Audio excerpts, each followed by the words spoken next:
to episode 2. I am so glad that you decided to continue to listen to my podcast. Thank you so much for being here. Before we get started, let's just check in. Check in with your body. Check in with your knees and your pelvis.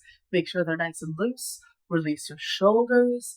Release any tension in your neck or your jaw.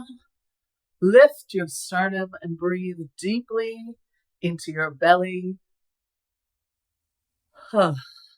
Now we're here. I'm not going to start every episode like that, but it's a good practice, so maybe you want to, just saying. It's a lovely way to just get present, because that's what I want to do with you today. I want to talk about presence and my philosophy, because you were very kind to listen to my story and who I am and how I got here and why I do what I do in the last episode. And in this episode, I'd like to talk a little bit about how I approach what I do and what my philosophy is, because there are a lot of speaking coaches out there, but we're all a little bit different, and I might be a little bit more different than most. So I want to make sure you know what you're getting into before we continue this journey together. So I'd like to tell you a little bit about how I work and what I believe a good speaker is, and how we get there, and how I can help you, on this journey with me. Because the thing is, speaking isn't complicated. It's actually incredibly simple. But simple doesn't mean easy. And we tend to like to really overcomplicate things because it's a way of distancing ourselves. It's a way of not stepping into our power. So my speaking practice, my philosophy is extremely simple. The way that I work with people is quite complex because every human is different. We all manifest our fears and our insecurities and our defense mechanisms in different ways in our body, in our psychology. We're all different. But the basic core concepts are quite simple. Presence, listening, being there for your audience, trusting them, being authentic and transparent so that you can connect. These are not complex ideas. They're basic, they're foundational, but they're not easy. And we want to make our script super complicated and do all these things because it's a way of distancing ourselves from the real thing we need to be doing, which is being present and engaging and honest with our audience. And so I'm going to walk you through my 3 steps that I take people through. Only 3. My 3 steps that I take people through to become successful speakers. Within those steps, there's a lot of complexity, but the steps themselves are quite simple. The first thing you need, and this is foundational, the first thing you need to do as a speaker is get into your body. If we are speaking from our head or from our throat, if we are disconnected, nothing else works. What do I mean by that? I kind of hinted at it when I was telling you about who I am and how I got here. But essentially what I mean is we need to embody our message. We need to live inside the body. You use your body as a mode of expression instead of a transportation system for your brain. A lot of us use the body, we work on the body, but we don't live in the body, we don't inhabit it. And that's, I don't know if you can kind of grasp the difference, but that's the huge shift we need to make. Instead of seeing our body as something that does for us, that moves our brain around, that we work on, living in the body, allowing our consciousness, our awareness on the inside to express itself through the body. Now, there are a lot of practices that I have to help people get there. It's not a switch. You can't just go, oh, now I'm in my body. There are things that we need to do to help people to get there. It is eventually something that you can just step into or just breathe yourself into within a second or two, but it's not something that necessarily comes easily if you've never done it before. So I have a lot of practices to ground the breath, to ground the body, to align the posture, to build your proprioception. That's your internal sense, like your right and left, up and down, hungry. Those are all like internal senses. So to build that awareness so that you're speaking from that place. That is the first, number one, most important thing. If you're not connected to yourself, you can't connect with your audience because there's nothing to connect to on the other side. You got to be connected on both ends for there to be a conversation. So if we can't connect to ourselves first, it doesn't matter if you connect to your audience because they have nothing to connect to. So that's step one, getting into your body. Step two is you have to speak. You gotta get good at speaking. A lot of speaking coaches, a lot of speakers, a lot of industries will teach you that you become a good speaker by creating a good script. You don't become a better speaker by writing. You become a better speaker by speaking. There is a lot of complexity that goes on with the refined motor skills that it takes to speak, to think, and turn those thoughts into words. It's quite complex. Language is a complex thing. We have a whole part of the brain dedicated not to vocabulary, not to grammar, but to the motor skills that it takes to speak. It's something we have to practice. It's a skill. Like riding a bicycle. You got to practice it. You can't expect the first time, if you're going to do the Tour de France, you don't want that to be the first time you get on a bicycle. You want to be really good at riding that bicycle first. You want to know it inside and out. And so by becoming a good speaker, that's how we get that confidence level. That's how we build our practice. I don't want to teach someone to be really good at delivering one particular script. You're not a good speaker then. You are then a person who is really good at performing one particular script. That doesn't make you a good speaker. You're a good speaker if you can speak on anything at a moment's notice from your heart with limited preparation or no preparation. I know that sounds scary. It sounds scary because we've been doing it backwards. We've been teaching you to write it first, memorize it, and then perform it. Or write it and then half memorize it and then perform it, which is almost worse. This idea that you need to write something, memorize it, live with it, know it so well that you take all of the life out of the words that you have slaved over and perfected, and then somehow try and inject that life into it again so that when you get up on stage, finally, maybe weeks later, in front of these people or on camera and saying the words, it sounds like it's the first time you've ever thought of them. That's a lot of work.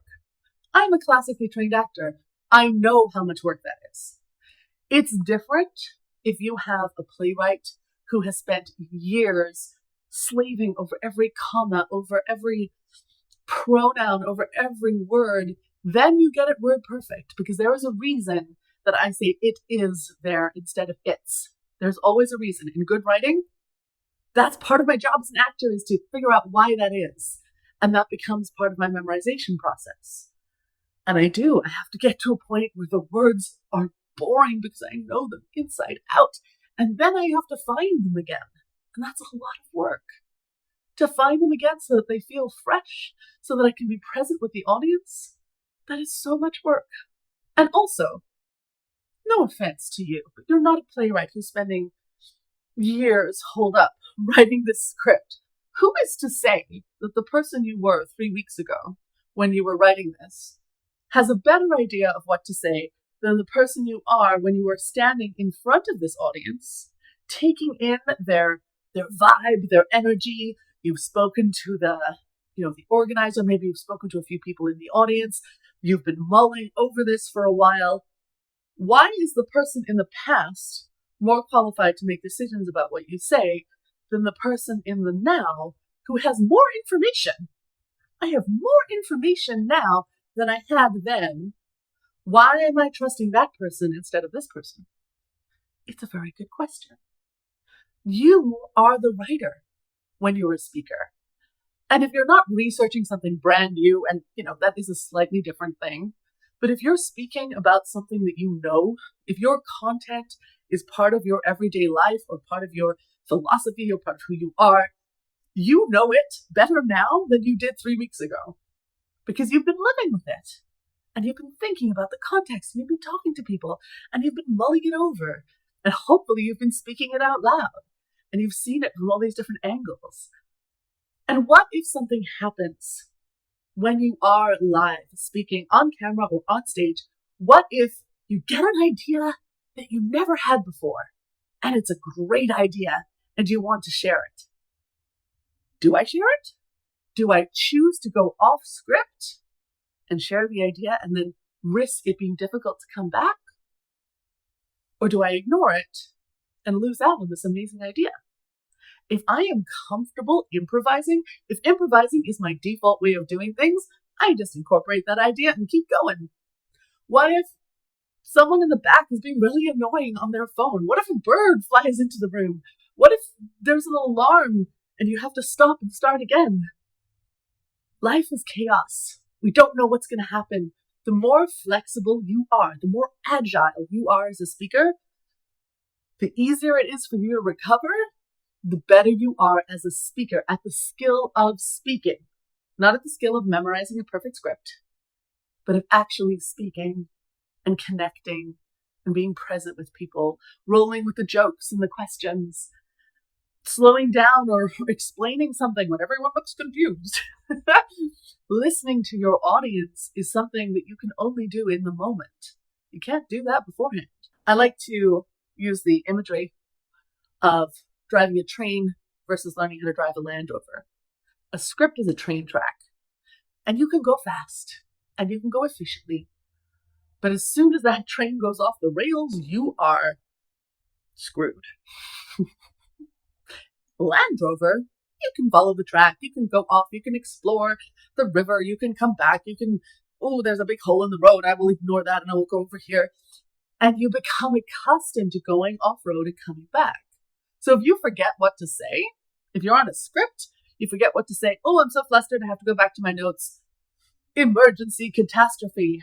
If I'm used to improvising and I forget what to say, I am so accustomed to recovery, I barely notice. And I just go, oh, I don't know what to say. Oh, I'll say this instead. Blah, blah, blah, blah. And off we go. It's seamless. It might be noticeable by your audience, but if you're enjoying it and you're staying in the present, you're not in denial. We're not pretending it didn't happen. They come with you. And sometimes that's the goal. I had a client who was so scared of speaking.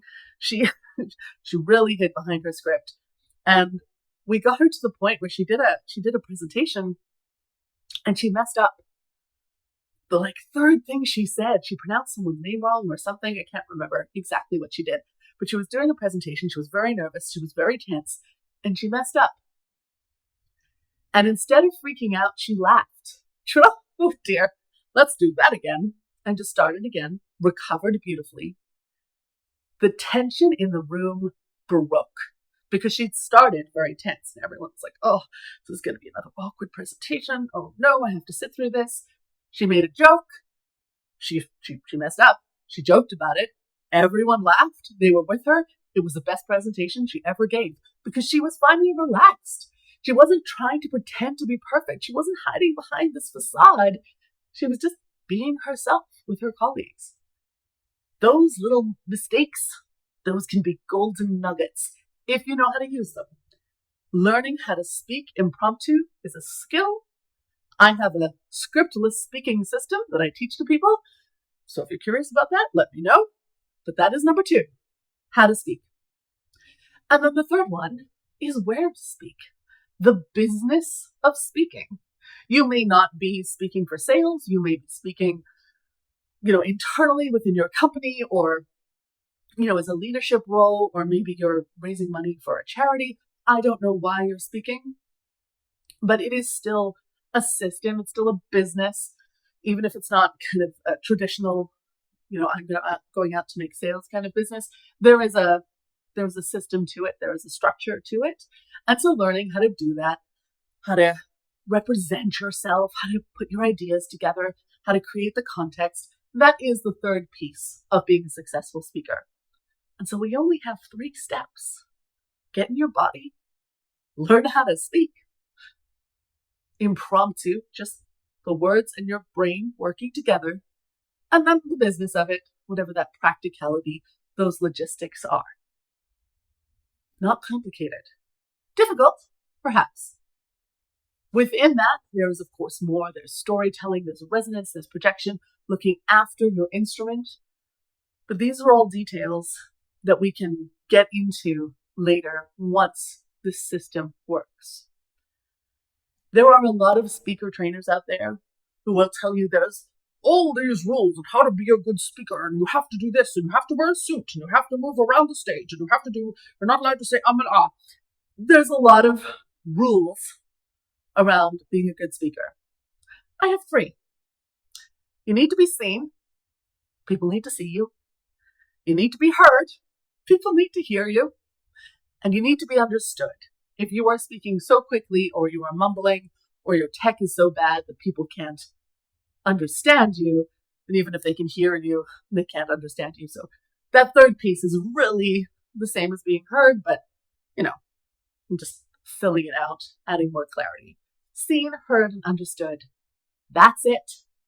There are best practices and there are guarantees, but everything else is a choice. It's up to you to intentionally make those choices. If you just break rules because you're not aware of them, that can come across as sloppy or disrespectful. If you break rules on purpose, that can be part of your magic. That can be part of your brand. That can speak to your people. There are some guarantees. I can guarantee you that if you are present and doing your best and there for your audience, they will be there for you. If you can be seen, heard, and understood. I can guarantee you that. It's when we disengage from our audience, when we're not present, we're not transparent, when we're in denial, that's when they disengage with us. That's when they judge us. If you are present with them and engaged with them, they will be there for you. Another rule or a guarantee, interested people are interesting. If you let that interest come out, and this is where that number 1, embody yourself, becomes so important. If you're not embodying your interest, if you have all of these blocks between yourself and your interest and your audience, they may not see your interest and they're not engaged with that. But if your instrument is open and working and you are interested, it doesn't matter. It doesn't matter what you're wearing. It doesn't matter how many times you say, it doesn't matter. They don't care. Those are just distractions. If you are interested, you will be interesting. If you find what you're talking about exciting, they will be excited with you. There's this contagious empathy that happens between a speaker and their audience when you are present and connected. As long as you're present and connected, they're with you. So don't worry too much. Don't worry about the packaging. Allow yourself to be in service. Get out there. If you don't begin, there's nothing to improve.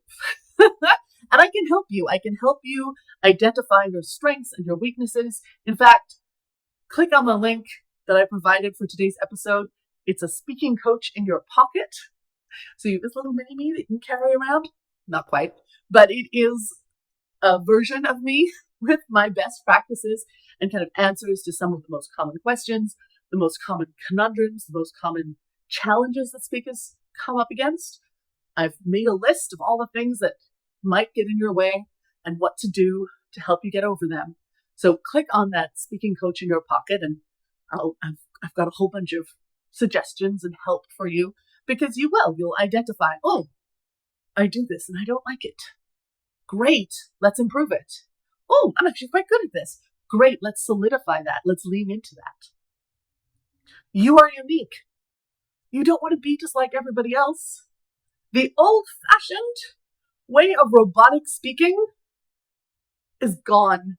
The age of robots is over.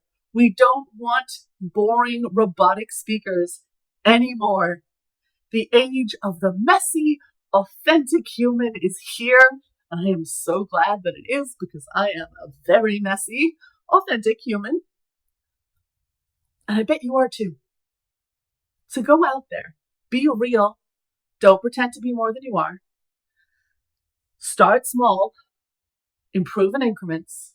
Use my speaking coach in your pocket. And I think you'll be surprised by how good you actually are when you just follow your heart, listen to your instinct, trust your gut, and let yourself be inspired.